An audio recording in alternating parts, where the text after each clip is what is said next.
Hello students, welcome to my study centre GS Pathshala. मैं आप लोगों को पढ़ा रहा हूँ लूसेंट प्लस एनसीईआरटी हिंदी और इंग्लिश दोनों में इन ए कॉम्प्रिहेंसिव वे। अभी तक आप लोगों ने चैप्टर 4 तक पढ़ लिया। इसका नाम था बौद्ध धर्म। आज से आप पढ़ने वाले हो जैन धर्म। इसके दो पार्ट्स है, पार्ट 1 और पार्ट 2। पार्ट 1 आज पढ़ा रहा हूँ, पार्ट 2 नेक्स्ट लेक्चर में। तो जैन धर्म जो आज पढ़ने वाले हो, इसमें जितने एग्जाम सेंट्रिक क्वेश्चन होंगे वो भी आप करो, जैसे कि आपने बौद्ध धर्म में पढ़ा था। बौद्ध धर्म के जितने क्वेश्चंस आपने पढ़ा है या फिर अभी तक जितने लेक्चर आपने अटेंड किया है, उससे बाहर क्वेश्चन एग्जाम में नहीं जा रहा है। 90% क्वेश्चन आपका वहीं से आएगा। इसलिए सभी चैप्टर्स के सभी क्वेश्चंस को, सभी टॉपिक को आपको रिवाइज करते रहना है ताकि एग्जाम में क्वेश्चन कोई छूटे ना। तो स्टार्ट करते हैं जैन धर्म से। हम जैन धर्म में जो हम पढ़ने वाले हैं उसके कंटेंट्स ऐसे हैं। पहला तो कि ये ओरिजिन ऑफ जैन धर्म, जैन धर्म का उद्भव कैसे हुआ था, ठीक है। इसके पहले तीर्थंकार कौन थे, तीर्थंकार क्या होता है, उसके सिंबल्स क्या होते हैं, ठीक है। 24 तीर्थंकार थे, उन सभी के अलग अलग सिंबल्स थे, उसके बारे में जानेंगे हम। नेक्स्ट है जो वास्तविक संस्थापक है जैन धर्म के। जैन धर्म के संस्थापक है हमारे ऋषभदेव, लेकिन जो जैन धर्म के वास्तविक संस्थापक है वो हमारे वर्धमान या महावीर है। वर्धमान से महावीर वो कैसे बनते हैं, जैसे कि सिद्धार्थ से वो गौतम बुद्ध कैसे बने थे उसको हमने देखा था ना, वैसे वर्धमान से महावीर कैसे बनते हैं इसको हम आज देखेंगे। महावीर के टीचिंग्स, जैसे कि आपने बुद्ध के टीचिंग्स देखा था, बुद्धम शरणम गच्छामि, धम्मम शरणम गच्छामि, संघम शरणम गच्छामि, वैसे ही टीचिंग्स ऑफ महावीर, महावीर की टीचिंग्स कौन कौन से हैं। रूल्स फॉर मॉन्क्स, जैसे कि बौद्ध धर्म में आपने पढ़ा था कि जितने भी वहां पे बौद्ध धर्म के अनुयायी थे उन सभी के लिए नियम कानून हुआ करते थे जिसको विनय पिटक में रखा गया था। वैसे ही रूल्स यहाँ के जो जैन धर्म के जो मॉन्क्स थे उसके लिए क्या क्या नियम थे इसके बारे में देखेंगे हम। डिफरेंट एस्पेक्ट्स ऑफ जैनिज्म, जैसे कि जैनिज्म जो है वो वेद के बारे में क्या कहता है, भगवान के बारे में क्या कहता है, और भी बहुत, आत्मा के बारे में क्या है, वेद पुराण, इन सभी के बारे में जैन धर्म क्या कहता है इसके बारे में देखेंगे हम। The theory of may be, Anekantavada को हम समझेंगे। इसमें बताऊंगा एक पिक्चर के थ्रू कि अनेकांतवाद किसे बोलते हैं नेक्स्ट लेक्चर में। इस लेक्चर में तो यहीं तक देखेंगे हम। नेक्स्ट है महावीर्स डेथ, महावीर का मृत्यु हो गया, उसके बाद क्या होता है। जैसे कि बुद्ध धर्म का बंटवारा हो गया था, बौद्ध धर्म का, वो महायान और हीनयान में बट गए थे, वैसे ही जैन धर्म के बंटवारा के बाद वो बढ़ जाएंगे इसमें, एक श्वेतांबर में और एक दिगंबर में। जो दिगंबर होंगे, जो स्टार्टिंग से जो महावीर जिसको फॉलो करा रहे होते हैं वो दिगंबर बन जाएंगे, और श्वेतांबर कुछ चेंजेस के साथ आते हैं। जैन धर्म का विस्तार भारत में या इससे विदेश में कैसे होते हैं। नेक्स्ट है जैन आर्किटेक्चर, कौन कौन से आर्किटेक्चर है, कौन कौन से मंदिर है, कौन से मूर्तियां बनाई गए हैं जैन धर्म के रिलेटेड, इसको देखेंगे हम। नेक्स्ट है आजीविका सेक्ट। आजीविका सेक्ट जैसे कि 62 प्लस सेक्ट्स थे, मैंने आपको बताया था कि जब श्रमण ट्रेडिशन चल रहा था, याद है आपको श्रमण ट्रेडिशन। तो श्रमण ट्रेडिशन में क्या था, जब वेद पुराणों पे आवाज उठाई जा रही थी उसके खिलाफ कि मुझे ये जानना है कि आखिरकार ये कर्म कांड करने से, पूजा पाठ करने से, मूर्ति पूजा या किसी भी चीज से क्या लाभ होगा, तो 62 प्लस सेक्ट्स उठ के आए थे, मतलब 62 के आसपास सेक्ट उठ के आए थे। उसी में ये बौद्ध धर्म, जैन धर्म, ये सब संप्रदाय थे पहले, आजीविका, ये सभी उसी धर्म के थे, उसी सेक्ट के थे। वो समझ में आ रहा है। तो अभी जैन धर्म को देखने वाले हैं। अब देखो जैन या जैनी किसे बोलते हैं। जैनों के हिसाब से क्या है, जिन्होंने अपनी इंद्रियों पे काबू पा लिया। इंद्रिया किसे बोलते हैं कि जो भी आपके पास सोचने, कंससनेस की शक्ति है। समझ में आ रहा है। जैसे देखो आप, हमारे पास किसी भी ह्यूमन बीइंग के पास कितने सेंसेस है, 5 में कौन कौन सा है, एक तो ईयर है, एक नोज है, एक हमारा आई है, एक हमारा टंग है जिसे हम बोलते हैं, और एक हमारा स्किन है, ठीक है। तो जो हम सेंसेस है हमारे, कि मतलब हम बोल सकते हैं, सुन सकते हैं, देख सकते हैं, महसूस कर सकते हैं, तो ये सभी सेंसेस है। तो इन सभी पे जो अपना कंट्रोल पा लिया ना, उसे जैनी बोलते हैं। यहां तक क्लियर है। जैनी किसे बोलते हैं। बौद्ध किसे बोलते थे, जिसको ज्ञान की प्राप्ति हो जाए, मतलब जो प्रबुद्ध हो जाए, उसे बौद्ध बोलते थे। लेकिन यहाँ पे जैनी किसे बोलते हैं, जिसको अपनी इंद्रियों पे काबू हो जाए। समझ में आ रहा है, उसे हम जैनी बोलते हैं। अब उसमें तीर्थंकार किसे बोलते हैं। ये जो जीवन मृत्यु, संसार को मैंने एक्सप्लेन किया था आपको, ठीक है। संसार क्या है कि एक कंटिन्यूअस साइकिल है जिसमें लोग का जन्म होता है, उसके बाद उनका डेथ हो जाता है, फिर रीबर्थ होता है, मतलब पुनर्जन्म होता है, फिर उनका डेथ हो जाता है, फिर पुनर्जन्म होता है, फिर उनका डेथ हो जाता है। तो ये जीवन मरण के साइकिल से, मतलब कि जीवन मरण के जो चक्र है, इससे बाहर निकालने का जो काम करते हैं, एक अच्छा सा रास्ता बताएंगे आपको, एक तरीका बताएंगे, उन्हें क्या कहा गया है, उन्हें कहा गया है तीर्थंकार। यहां तक क्लियर है। जो ये देखो लिखा हुआ है कि जैनी, ऐसे जैनी जो संसार से जीवन मृत्यु के अनंत चक्र को पार कराने का सुगम मार्ग देते हैं, मतलब फोर्डेबल पाथ जिससे आप अपना सकते हो, उसे कहते हैं हम जैनी या फिर जैनी तीर्थंकर। क्लियर है। अब जैसे कि बौद्ध के जन्म को हम बुल से याद रखते थे, उनके महापरिनिर्वाण को हम किसी साइन से याद रखते हैं, उनके धर्म चक्र परिवर्तन को हम चक्र से याद रखते हैं, समझ में आ रहा है। वैसे उनके गृह त्याग को किससे याद रखते हैं, हम गृह त्याग को घोड़ा से याद रखते हैं, ठीक है। उनके महापरिनिर्वाण को हम उनके स्तूप से याद रखते हैं। तो वैसे ही जो 24 तीर्थंकार हैं उनके अलग अलग सिंबल्स है, उनके नाम है, 24 नेम्स है, और उन सभी के सिंबल्स है। जैसे कि ऋषभ देव जो पहले थे, उनके सिंबल क्या है, बुल, समझ में आ रहा है। तो ऐसे सिंबल्स है। अभी सिंबल्स कौन कौन से, सो देखो, ऋषभ देव है, बुल, अजीत, संभव देव, अभिनंदन, सुमित, पदम प्रभा, सुप्रसव, चंद्र प्रभा, सुविधि, शीतला, श्रेयसमा, वासुप्रिय, विमल, अनंत, धर्म, शांति, कुंथो, अरा, मल्ली, सुव्रत, नामी, अरिष्टनेमी या नेमी, प्रसव या फिर पार्श्वनाथ बोलते हैं उसे। नेक्स्ट लास्ट है महावीर। तो हमें इसमें जो याद रखना है, जो इंपॉर्टेंट है, एक 1 नंबर, एक फिर 19 नंबर मल्ली, उसके बाद 22 नंबर नेमी, उसके बाद 23 नंबर पार्श्वनाथ और 24 नंबर अरिष्टनेमी। मतलब ये हमें 5 याद रखने हैं। बाकी तो बाई नेम हमें सबको याद रखना है, लेकिन हमारे लिए 5 इंपॉर्टेंट है। ये समझ में आ रहा है, हमारे लिए 5 इंपॉर्टेंट है। बताऊंगा इंपॉर्टेंट क्यों है आगे। जैन धर्म का जो ओरिजिन होता है वो कैसे होता है। अभी तक के जैसे कि बौद्ध धर्म का आपने देखा है कि महात्मा बुद्ध थे, वो एक टाइम पे ऐसा आया कि जब वो अपना घर छोड़ के गए तो उन्होंने ये देखा 4 लोगों को ऐसे ऐसे मरे हुए, किसी को मरा हुआ देखा, किसी को बीमार देखा, किसी वृद्ध व्यक्ति को देखा, किसी को तपस्वी को देखा। तो उसका ओरिजिन आपके लिए बिल्कुल क्लियर है, क्रिस्टल क्लियर है। पर यहाँ पे जैनिज्म का क्या है कि अभी भी रहस्य में है, मतलब स्कॉलर्स अभी भी उसमें मतभेद में है कि हुआ क्या था उस टाइम। जैसे ऋग्वेद में क्या है, जो हमारे ऋषभ देव है, मतलब जैन धर्म के जो पहले संस्थापक है ऋषभ देव, इसके बारे में लिखा गया है। जैन धर्म में ऋषभ देव के बारे में लिखा गया है ऋग्वेद में। उसके बाद अरिष्टनेमी के बारे में लिखा गया। अरिष्टनेमी देखो, ये जो 22वें नंबर पे है, अरिष्टनेमी के बारे में लिखा गया। तो अगर ये आप टाइम फ्रेम देखने की कोशिश करो तो काफी लंबा टाइम फ्रेम है। मतलब ऋषभ देव से 22 नंबर तीर्थंकार आने में अगर प्रत्येक में अगर 50 साल का भी गैप हो गया तो मतलब 50 गुने 25 22, मतलब इतने साल 100-150 साल का तो ऐसे ही गैप हो गया। समझ में आ रहा है। तो इतने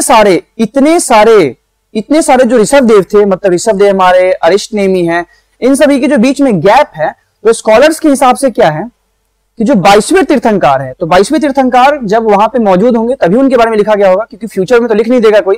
जैसे से फॉर एग्जांपल कोई अगर बुक लिखी जा रही है तो बुक लिखने के टाइम पे अगर अरिष्टनेमी वहां पे है तभी उनके बारे में लिखा जाएगा ना। तो अरिष्टनेमी से पहले, मतलब 1100 साल पहले की बात है, तब तो वो होंगे ना ऋषभ देव। तो ऋषभ देव के बारे में लिखा गया है।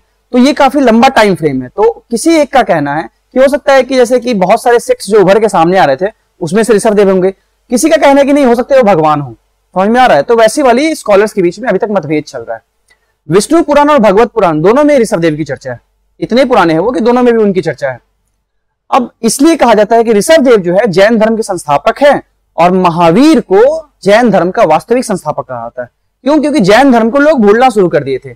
जब महावीर स्वामी आए थे, वर्धमान जब आए थे, तो उसके बाद उन्होंने वास्तविक संस्थापना करके, मतलब उन्होंने जैन धर्म को रेगुलराइज किया, इंस्टीट्यूशन बना के, उन संघ स्टेबलाइज करके। तो इसलिए महावीर को वास्तविक संस्थापक कहा जाता है। अभी सबके आपके साइंस याद रखने हैं। ऋषभ देव का बुल है, अजीत का एलिफेंट है, संभव देव का हॉर्स है। समझ में आ रहा है। तो ये आपको बाय डिफॉल्ट याद रखना है।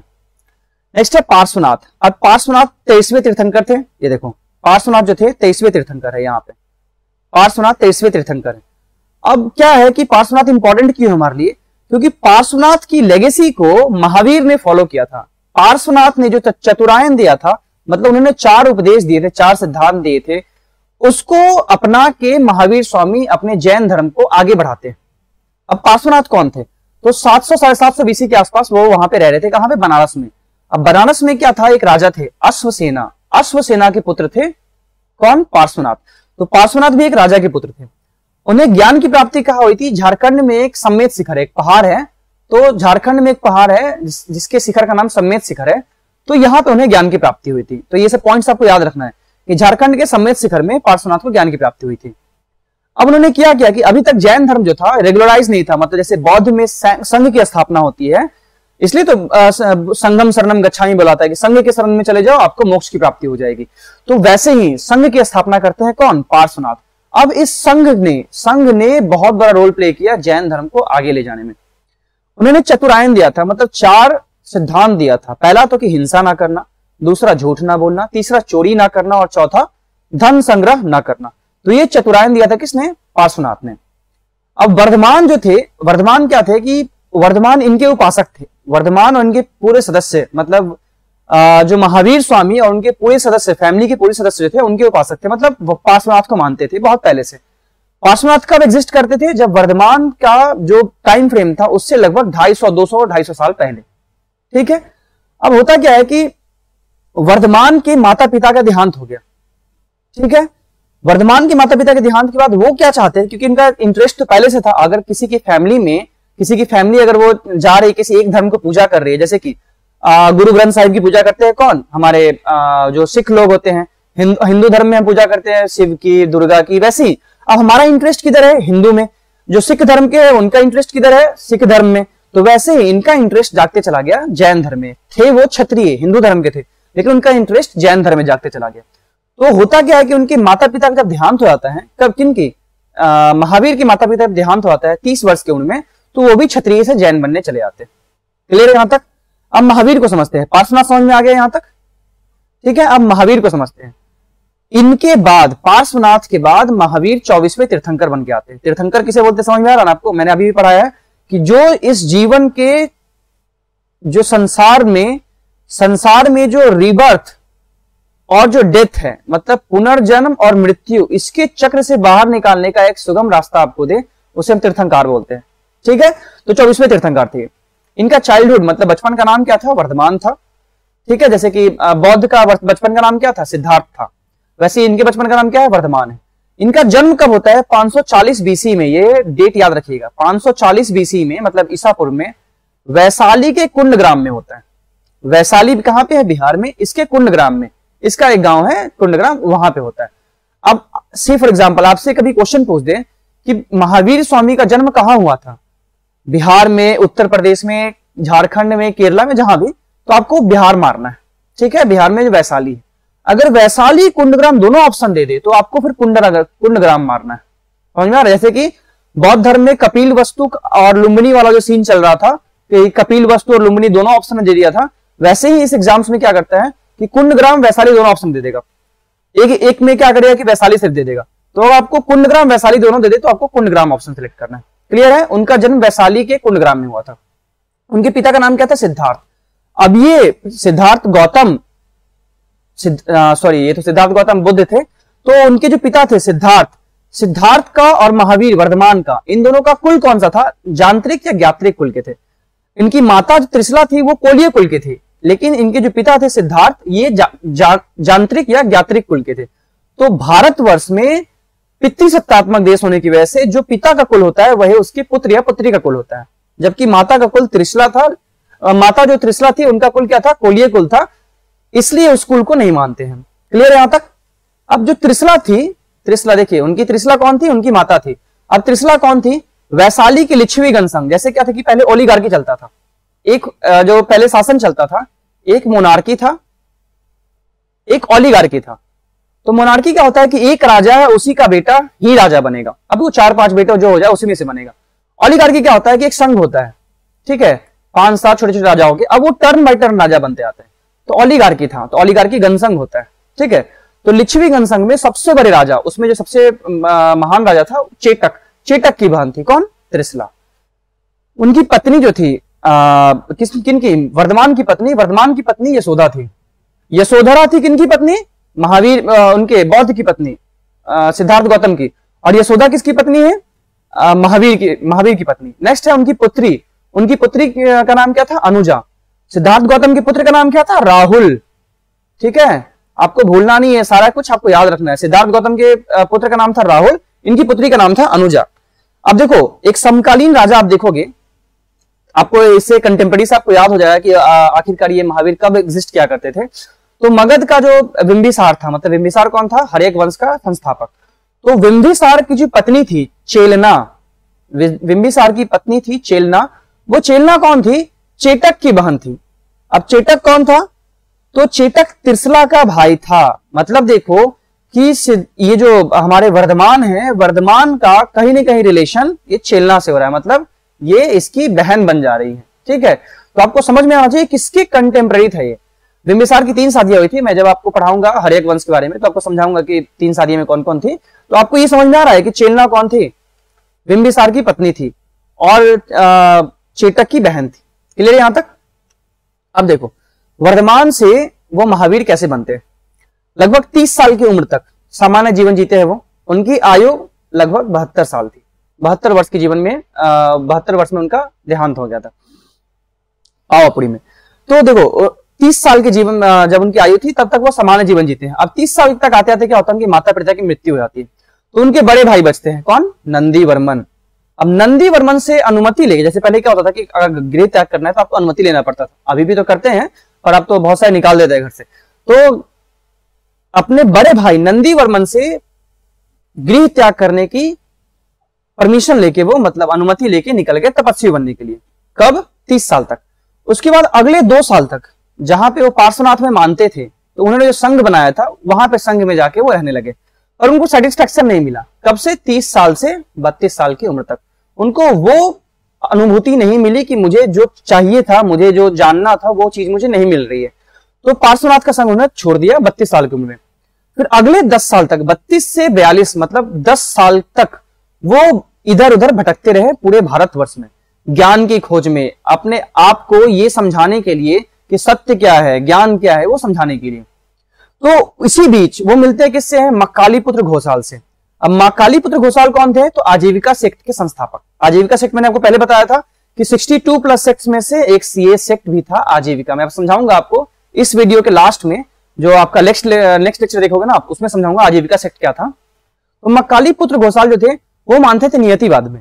अब नियतिवाद क्या होता है? जैसे कि आप किसी का जन्म हो गया तो उसकी मृत्यु निश्चित है, आप लाख कोशिश कर लो बचने का, जिस दिन आपको मरना है वो मर जाओगे। तो ये आप कहां से समझ में आया आपको? ये है नियतिवाद में, ये नियतिवाद में लिखा हुआ है, फेटलिज्म में, जो ये कहता है कि आपको कुछ भी करना है आप कर लो, आपके कर्म जो है आपके भाग्य को बदल नहीं सकता है, हमारे हाथ में कुछ नहीं है। ये कौन कहता है? नियतिवाद। इसके संस्थापक कौन थे? मक्कालीपुत्र घोषाल। यहां तक क्लियर है? अब 42 वर्ष की उम्र में, जब ये 32 से 42 वर्ष के हो गए थे 10 साल तक, तो 42 वर्ष की उम्र में वे जिरहाम्बिक ग्राम बिहार में है ये, वहां पे ऋजुपालिका नदी है एक। क्लियर? ऋजुपालिका नदी है, वहां पे साल वृक्ष के नीचे बैठ के तपस्या किए थे। गौतम बुद्ध ने कहा किया था? गौतम बुद्ध ने पीपल वृक्ष के नीचे बैठ के किया था तपस्या। ये कौन सा वृक्ष नीचे करते हैं? साल वृक्ष के नीचे। तब उनको ज्ञान की प्राप्ति होती है। तो अगर गौतम बुद्ध को जब ज्ञान की प्राप्ति हुई थी उसे हमने क्या कहा था? गौतम बुद्ध को ज्ञान की प्राप्ति हुई थी उसे हमने कहा कि वो बुद्ध बन गए थे। सिद्धार्थ गौतम को जब हुआ था, इसे कहते हैं, जब जैन में उसे कैवल्य कहते हैं, मतलब परफेक्ट नॉलेज, इटर्निटी बोलते हैं उसे। क्लियर? अब 42 साल से 72 वर्ष की उम्र तक उन्होंने क्या किया? अगले 30 साल तक वो उपदेशक की तरह जीवन जिए। उनके पहले अनुयायी कौन थे? तो जमाली, मतलब फर्स्ट डिसाइपल कौन थे? जमाली। जमाली कौन थे? उनके दामाद।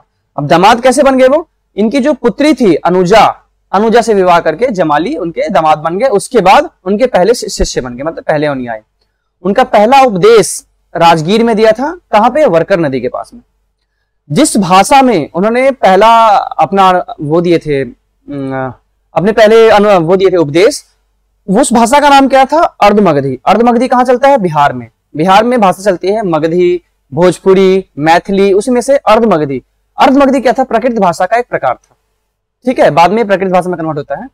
अब पहले स्त्री अनुयायी कौन थी? पद्मावती। याद रखिएगा, चंपा राज्य बिहार में था, उसके राजा दिग्वाहिनी की पुत्री थी। कौन? ये पद्मावती। क्लियर है? तो पहले अनुयायी कौन थे? जमाली। पहले स्त्री अनुयायी पद्मावती। उन्हें निर्ग्रंथ भी कहा था। जैसे गौतम बुद्ध को हम क्या कहते हैं? लाइट ऑफ एशिया, एशिया का ज्योतिपुंज, वैसे इन्हें क्या कहते हैं? निर्ग्रंथ। गौतम बुद्ध को हम शाक्य मुनि कहते हैं। समझ में आ रहा है? तो वैसे ही अलग अलग नाम है, वैसे इनका नाम क्या है? निर्ग्रंथ। उनका देहांत हो गया, महावीर स्वामी का देहांत हो गया कब? पावापुरी में 468 BC। कब? 72 वर्ष की उम्र में। राजगीर में है ये पावापुरी। क्लियर है यहां तक? अब देखो महावीर के उपदेश, जैसे उन्होंने क्या उपदेश दिया, जैसे कि जैसे आपने वो पढ़ा था गौतम बुद्ध के बारे में, उन्होंने त्रिरत्न दिया था। बुद्ध धम्म संघ, वैसे ये भी त्रिरत्न देते हैं, विश्वास, आचरण और ज्ञान। अब राइट फेथ मतलब सम्यक विश्वास, राइट कंडक्ट मतलब सम्यक आचरण, राइट नॉलेज मतलब सम्यक ज्ञान। आपको आपका विश्वास सही रखना है, अपना आचरण सही रखना है और आप अपना ज्ञान सही रखना है। चतुरायन जो दिए थे पार्श्वनाथ ने, उसमें उन्होंने क्या किया, एक और सिद्धांत जोड़ दिया, ब्रह्मचर्य का। चतुरायन कौन कौन सा था? चतुरायन था हिंसा ना करना, झूठ ना बोलना, चोरी ना करना, धन संग्रह ना करना। ये ऑलरेडी पार्श्वनाथ ने दे चुका था। कब? उनसे 250 साल पहले। इन्होंने क्या किया कि इसमें ब्रह्मचर्य जोड़ दिया, मतलब शादी नहीं करना है आपको। क्लियर? अब इसके अंतर्गत दो चीजें देखने को मिलती है, एक महाव्रत, एक अनुव्रत।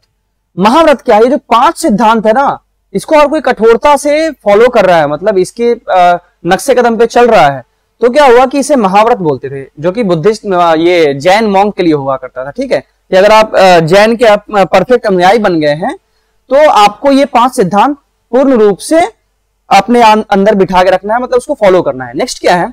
अनुव्रत। अनुव्रत एक कॉमन मैन के लिए हुआ करता था, जो कि इसे पार्शियली फॉलो करता था, मतलब आंशिक रूप से फॉलो करता था। इसका मतलब क्या है कि you can be your homely, अपने घर में आप रह सकते हो, अपने घर गृहस्थी संभाल सकते हो। इंस्टीड ऑफ दैट कि आपको 5 सिद्धांत को कठोरता से फॉलो करना है, आप इसे पार्शियली फॉलो करते हो तो भी चलेगा, इसे कहते हैं हम अनुव्रत। तो महाव्रत अनुव्रत किसे कहते हैं समझ में आ गया? जैन धर्म के हिसाब से, मतलब महावीर के हिसाब से, कि कोई भी जो चीज बना हुआ है ना, से for example if you are considering about a human body, then human body is made about the two things. It is called the dualistic concept. dualistic concept द्वैतवादी कहते हैं उसे। कौन कौन चीज से बना हुआ है? तो मैटर से और सोल से। First thing is that our body is made of the matter and the soul. These are the only two existing element. Matter are the mortal, whereas the soul are the immortal. मतलब matter जो है, मतलब कोई सा भी जो शरीर है, जैसे से फॉर एग्जांपल किसी बॉडी को लेते हो आप, तो बॉडी जो बना हुआ है वो नश्वर है, और उसके अंदर का जो आत्मा है वो अनश्वर है। ले यहां तक? तो नश्वर और अनश्वर, ये जो मैटर और सोल का कॉन्सेप्ट है, ये कहां से निकला? महावीर के उपदेश से। ये कर्म में विश्वास रखते थे। इनके हिसाब से जो आपको आज का फल मिल रहा है, मतलब जो आपको आपके साथ आज जो भी घटना हो रही है, आपने इससे पहले जो भी पीछे कर चुके हैं कर्म, इन सभी का फल है। क्लियर? इसमें महात्मा बुद्ध भी विश्वास रखते थे। इनके अनुसार महात्मा ये जो महावीर के हिसाब से एम ऑफ लाइफ, आपका जीवन का उद्देश्य क्या होना चाहिए? मोक्ष की प्राप्ति। मोक्ष की प्राप्ति कैसे मिल जाएगी आपको? ये 5 सिद्धांत को फॉलो करके, इस 5 सिद्धांत का अनुसरण करके आपको मोक्ष की प्राप्ति हो सकती है। ठीक है, अब इसका लास्ट टॉपिक देखते हैं, रूल्स फॉर मॉन्क्स। जैनियों के लिए क्या नियम हुआ करते थे? अब देखो इनका मान्यता क्या है। इनके अनुसार से क्या है, जो जैन धर्म है, इनके अनुसार से क्या है कि प्रत्येक जीव में अपने अपने एक कॉन्शसनेस होता है, मतलब चेतना होती है। जैसे कि आप बटरफ्लाई का एग्जांपल लेते हो, तो वो कुछ बोल नहीं सकती है, लेकिन उसको पेन फील होता है। समझ में आ रहा है? वो उड़ सकती है, उसको टच करोगे तो उसके स्किन है, तो ये सारे सेंसेस है उसमें। तो हर एक जीव में महसूस करने की क्षमता होती है, दर्द का आभास होता है। तो जैन धर्म के हिसाब से क्या है कि आपको कम से कम दर्द पहुंचाना है किसी भी जीव को। इसके लिए आपको क्या क्या करना होगा? तो जो रूट वेजिटेबल्स है, मतलब जो जड़ के सहित वेजिटेबल्स होते हैं, जो फल होते हैं, जैसे कि पोटैटो है, कैरेट है, उसको नहीं खाना है। क्यों? क्योंकि उसके जड़ों में छोटे छोटे कीटाणु होते हैं, अगर आप खाओगे तो कीटाणु मर जाएंगे। पहला कॉन्सेप्ट ये समझ में आ गया कि आपको कम से कम दर्द पहुंचाना है। जो आप पीने वाले जल है, आपका जो पानी पीते हो, उसको भी आप छान के पियो, मतलब एक क्लॉथ रख दो, ताकि उसके अंदर जो छोटे छोटे कीटाणु जो चले जाते हैं वो कम से कम जाए और उनको नुकसान ना पहुंचे, वो ना मरे आपकी वजह से। क्लियर? फेस क्लॉथ रखा करो आप, ये देख रहे हो फेस क्लॉथ, ये देख रहे हो फेस क्लॉथ, तो आप अपने चेहरे पे एक फेस क्लॉथ रखा करो, ताकि जब आप बोलो तो बोलते समय आपके मुंह में जो कीटाणु चले जाएंगे, जो हवा में रह रहे हैं, तो वो ना मरे, तो आपकी वजह से कम जीवों की हत्या हो। ठीक है? धीरे धीरे चलना है आपको, मतलब जब आप चल रहे हो तो बहुत धीरे धीरे चलो, क्योंकि अगर आप जोर से चलोगे तो हो सकता है कि हवा में कोई जीव उड़ रहे होंगे, तो आपकी इस जोर से चलने की वजह से वो मर सकते हैं, उनको चोट लग सकती है, वो मर सकते हैं। तो इसलिए जैन धर्म कहता है कि आपको धीरे धीरे चलना है। वो अपने पास एक मोर के पंख से बना हुआ या फिर झाड़ू रखा करते थे, इसे राजोहरण बोलते हैं। ये देख रहे हो, ये वाला पोर्शन, इसे राजोहरण बोलते हैं। जहां आप बैठो तो हो सकता है वहां छोटे छोटे चींटियां हो या और भी कोई जीव हो, तो उसको धीरे से हटा के आप वहां पे बैठ जाओ, ताकि आपकी वजह से वो मर ना जाए। समझ में आ रहा है? उनके अनुसार से क्या है कि खेती नहीं करना है। जैन धर्म कहते हैं कि आपको खेती नहीं करना है, क्योंकि अगर आप खेती करते हो तो खेत में ढेर सारे कीड़े मकोड़े होते हैं, ढेर सारे इंसेक्ट्स होते हैं, तो वो मर जाएंगे वहां पे। इसलिए उन्होंने खेती ना करने की सलाह दी थी। इसलिए जो कृषक समूह है, कृषक समूह, क्योंकि उन तो खेती करते थे, तो कृषक समूह जैन धर्म को नहीं ज्वाइन कर पाए। मर्चेंट लोगों ने बहुत ज्यादा ज्वाइन किया, मतलब जो वैश्य लोग थे ना, जो आपने वर्ण देखा था, वर्ण सिस्टम, ब्राह्मण, क्षत्रिय, वैश्य और शूद्र, तो जो वैश्य लोग थे, वैश्य लोग और क्षत्रिय लोग, इन्होंने बहुत ज्यादा इसको ज्वाइन किया। अब देखो, ब्राह्मण ने ज्वाइन क्यों नहीं किया? क्योंकि इसके खिलाफ चल रहे थे। ब्राह्मण ने ज्वाइन नहीं किया क्योंकि इसके खिलाफ चल रहे थे, और क्षत्रिय ने, वैश्य ने सबसे ज्यादा ज्वाइन किया, कृषक ने नहीं ज्वाइन किया इसे। क्लियर? अब देखो, इसमें एक विधि होती है, संलेखना या संथारा विधि। इसमें क्या था कि जैन अपने जीवन के अंतिम दिनों में अन्न जल सभी त्याग देते हैं ताकि वो प्राप्त कर सके मोक्ष को। क्लियर यहां तक? अब इसके रिलेटेड हम क्वेश्चंस देखते हैं, उसके बाद कंक्लूड करते हैं चैप्टर को। देखो, जैन धर्म के संस्थापक कौन है? पहला क्वेश्चन ये है कि जैन धर्म के संस्थापक कौन है? तो जैन धर्म के संस्थापक आर्य सुधर्मा, महावीर स्वामी, पार्श्वनाथ या ऋषभदेव। जैन धर्म के संस्थापक कौन है? ऋषभदेव। क्लियर है? पढ़ा आपने अभी भी? तीर्थंकर सब संबंधित है किससे? तीर्थंकर आपने अभी भी देखा है, जैन धर्म से संबंधित है। बौद्ध धर्म, ईसाई धर्म, हिंदू धर्म, जैन धर्म। तीर्थंकर किससे संबंधित है? जैन धर्म से। जैन धर्म के प्रथम तीर्थंकर कौन थे? प्रथम तीर्थंकर कौन थे? ऋषभदेव। पार्श्वनाथ नहीं थे, महावीर नहीं थे, ये 23 थे, ये 24 थे। त्रिशला उनकी मां थी, चेतक त्रिशला का भाई था, इसलिए ये सब नहीं है। कौन हो गए? ऋषभदेव। आंसर प्रथम तीर्थंकर। जैन तीर्थंकरों के क्रम में अंतिम कौन था? मतलब अंतिम कौन थे? 24वें तीर्थंकर कौन थे अंतिम? हमारे महावीर स्वामी। पार्श्वनाथ, ऋषभदेव, महावीर, मनीश्वरवत। कौन थे? Mahavir. Option number C. Jain धर्म में पूर्ण ज्ञान के लिए क्या शब्द यूज किया गया है? जैसे आपने बौद्ध धर्म में देखा था, पूर्ण ज्ञान मिल गया आपको तो मतलब बुद्ध बन गए आप, ठीक है? वैसे इसमें पूर्ण ज्ञान आपको मिल गया तो आप कैवल्य प्राप्त कर लिए। देखो, जिन, रत्न, कैवल्य, निर्वाण। अगर आपको पूर्ण ज्ञान की प्राप्ति हो गई है तो आपने कैवल्य प्राप्त कर लिया है, ठीक है? ये देखो, कैवल्य, अटेन्ड कैवल्य, परफेक्ट नॉलेज। परफेक्ट नॉलेज को क्या बोलते हैं? कैवल्य। इसमें जैन धर्म में, इसलिए ऑप्शन नंबर सी हो जाएगा इसका। नेक्स्ट, निम्नलिखित में से कौन सा एक जैन तीर्थंकर नहीं था? जैन तीर्थंकर कौन नहीं था? चंद्र प्रभु था, नाथु मुनि नहीं था, नेमी था और संभव था। चंद्रमुनि, नेमी और संभव। देखो, दिखाता हूं आपको, इसमें चंद्रमुनि, नेमी और संभव तीनों थे। देखो, ये हमारे चंद्रमुनि है, चंद्रप्रभा या चंद्रमुनि सेम है, नेमी है, संभव देव है। देख रहे हो? 3 नंबर, 8 नंबर, 22 नंबर कौन से नहीं है इसमें? नाथु मुनि नहीं है। क्लियर है? इसलिए आपको 24 तीर्थंकरों का नाम भी याद होना चाहिए, ठीक है? कौन सा जैन तीर्थंकर नहीं था? तो नाथु मुनि नहीं थे। नेक्स्ट, 24वें जैन तीर्थंकर का नाम क्या था? 24वें जैन तीर्थंकर कौन थे? महावीर स्वामी, वर्धमान, गोमतेश्वर, पारसनाथ, ऋषभदेव, महावीर। गोमतेश्वर नहीं है, पारसनाथ नहीं है, ऋषभदेव नहीं है, महावीर थे। नेक्स्ट, भगवान महावीर का मूल नाम क्या है? आनंद, सिद्धार्थ, सारिपुत्र, वर्धमान। इनका मूल नाम क्या है? वर्धमान, ठीक है? महावीर स्वामी का, इनका चाइल्डहुड का नेम समझ में आ रहा है? आपको ये सब कुछ पढ़ाया हुआ है, इसलिए आपको कुछ भूलना नहीं है इसमें से। चाइल्डहुड नेम कौन सा है इसमें से? वर्धमान। देखो, महावीर स्वामी का चाइल्डहुड नेम वर्धमान। आप इस लेक्चर को रिवाइज कर लोगे तो आपका सारा क्वेश्चन क्लियर हो जाएगा, कोई भी क्वेश्चन नहीं छूटने वाला है। 6ठी शताब्दी ईसा पूर्व के प्रारंभ में भगवान महावीर का जन्म किस स्थान पर हुआ था? मगध में, पाटलिपुत्र में, वैशाली में, सारनाथ में। इनका जन्म कहां हुआ था? वैशाली में। वैशाली के कहां पे? कुंडग्राम में, ठीक है? कुंडग्राम में इनका जन्म हुआ था, वैशाली के कुंडग्राम में। नेक्स्ट, महावीर स्वामी का जन्म कहां हुआ था? कुंडग्राम में, पाटलिपुत्र में, मगध में, वैशाली में। देखो, आपको बताया मैंने, वैशाली के कुंडग्राम में हुआ था, लेकिन वैशाली भी ऑप्शन दे रखा है, कुंडग्राम भी है, इसलिए ऑप्शन क्या हो जाएगा इसका? कुंडग्राम। क्लियर?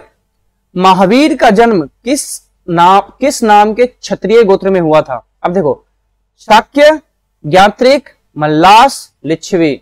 ये हुआ था ज्ञात्रिक कुल में, इनका हुआ था। जब आप शाक्य मुनि को देखोगे, मतलब गौतम बुद्ध को देखोगे, तो उनका शाक्य कुल में हुआ था। लेकिन वर्धमान का जन्म किस कुल में हुआ था? ज्ञात्रिक कुल में, देखो कौन से, जांत्रिक या ज्ञात्रिक कुल में हुआ था। इनका जन्म, महावीर का जन्म। महावीर का नाम, बचपन का नाम क्या था? वर्धमान। नेक्स्ट देखते हैं, महावीर स्वामी को किस नदी के तट पर ज्ञानोदय प्राप्त हुआ था? स्वर्णसिक्ता, पलाशिनी, गंगा, ऋजुपालिका। कौन सी नदी पे हुआ था? ऋजुपालिका पे। देखो ये यूपी आरओ पूछ रखा है।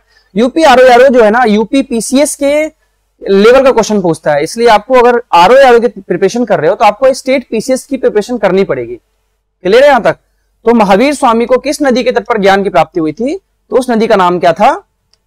ऋजुपालिका। अब देखो ऋजुपालिका नदी है ना, 42 वर्ष की उम्र में जिहाम्बिक ग्राम बिहार में ऋजुपालिका नदी के किनारे साल वृक्ष के नीचे तपस्या करने बैठे थे। उनके बाद उनको क्या हुआ था? कैवल्य की प्राप्ति हुई थी। कैवल्य को क्या बोलते हैं? ज्ञान प्राप्ति, जैन धर्म में। क्लियर है? इसलिए ऑप्शन हो जाएगा इसका डी। नेक्स्ट, महावीर की माता कौन थी? महावीर की माता कौन थी? यशोदा नहीं थी, अनोजा नहीं थी, त्रिशला। त्रिशला क्या था? त्रिशला नाम था उनकी माता का। त्रिशला किसकी बहन थी? चेटक की। चेटक कहां था? लिच्छवी में। देवानंदी नहीं है। चलिए ऑप्शन नंबर सी हो जाएगा। भगवान महावीर का प्रथम शिष्य कौन था? जमाली। जमाली कौन था? उनका दामाद था। Option number A. ये नहीं हो जाएगा, यूसुद नहीं हो जाएगा, विपिन नहीं है, प्रभास। ठीक है, महावीर स्वामी का प्रथम शिष्य जमाली। जमाली कौन था? उनका दामाद था। ठीक है, देखो उनका पहला शिष्य, पहला अनुयायी जमाली। जमाली कौन था? उनका दामाद था। उनकी पुत्री का नाम क्या था? अनुजा। ठीक है, तो अगर आपसे पूछे पहली स्त्री कौन थी उनका शिष्य, तो वो पद्मावती थी। ठीक है, पद्मावत। नेक्स्ट, महावीर जैन की मृत्यु निम्नलिखित में से किस नगर में हुई थी? मृत्यु कहां हुई थी? राजगीर के पावापुरी में।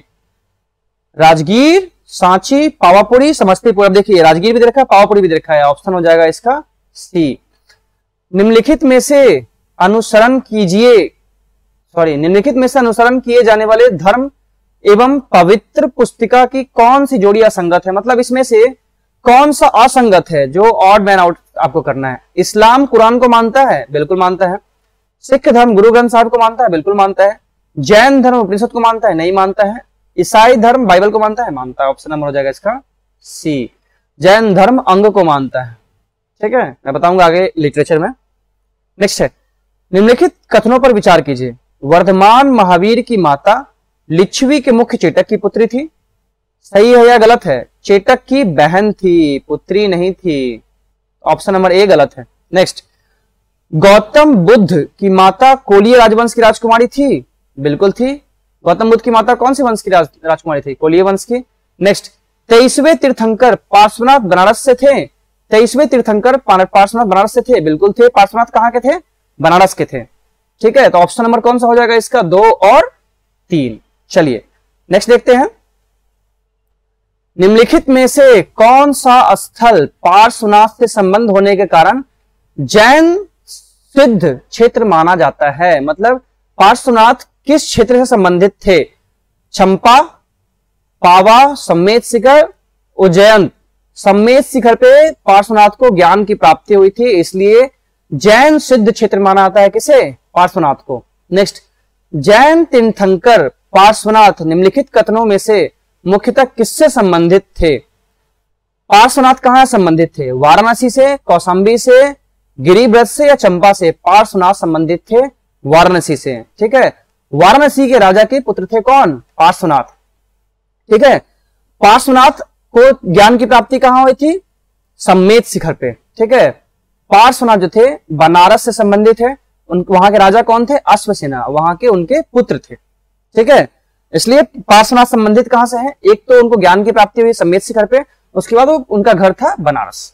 क्लियर? चलिए नेक्स्ट क्वेश्चन देखते हैं। प्रारंभिक जैन साहित्य निम्नलिखित में से किस भाषा में लिखे गए हैं, मतलब दिए गए थे? अर्धमगधी, पाली, प्राकृत, संस्कृत। प्रारंभिक जैन साहित्य निम्नलिखित में से अर्धमगधी में लिखे गए थे। क्लियर है? पाली भाषा में कौन लिखा गया था? जो बौद्ध धर्म थे। नेक्स्ट, अनुव्रत सिद्धांत का प्रतिपादन किया था किसने? अनुव्रत मैंने आपको बताया था, अनुव्रत और महाव्रत। महाव्रत वो जो 5 सिद्धांत को जैन मॉन्क फॉलो करते थे, और अनुव्रत ये जो 5 सिद्धांत को कॉमन मैन फॉलो करते थे। कॉमन मैन को स्ट्रिक्टली फॉलो नहीं करना होता था, तो ये किससे संबंधित है? अनुव्रत जैन धर्म से। महायान बौद्ध धर्म से नहीं, हीनयान बौद्ध धर्म से नहीं, लोकायत शाखा से नहीं, लोकायत भी 62 सेक्ट्स में से एक था। क्लियर? तो जैन धर्म से संबंधित था। नेक्स्ट, त्रिरत्न सिद्धांत, सम्यक धारण, सम्यक चरित्र, सम्यक ज्ञान, जिस धर्म की महिमा है वह है। कौन से है ये? बौद्ध धर्म से, ईसाई धर्म से, जैन धर्म से, उपयुक्त में से कोई नहीं। ये है जैन धर्म से। सम्यक धारण, सम्यक चरित्र, सम्यक ज्ञान, ये आपको ऐसे याद रखना है, KFC, knowledge, faith, character. Clear? तो ये आपको ऐसे याद रखना है। तो KFC जो है मतलब नॉलेज, फेथ, कैरेक्टर जो है जैन धर्म देता है। नेक्स्ट, जैन धर्म का आधारभूत बिंदु है। जैन धर्म का आधारभूत बिंदु क्या है?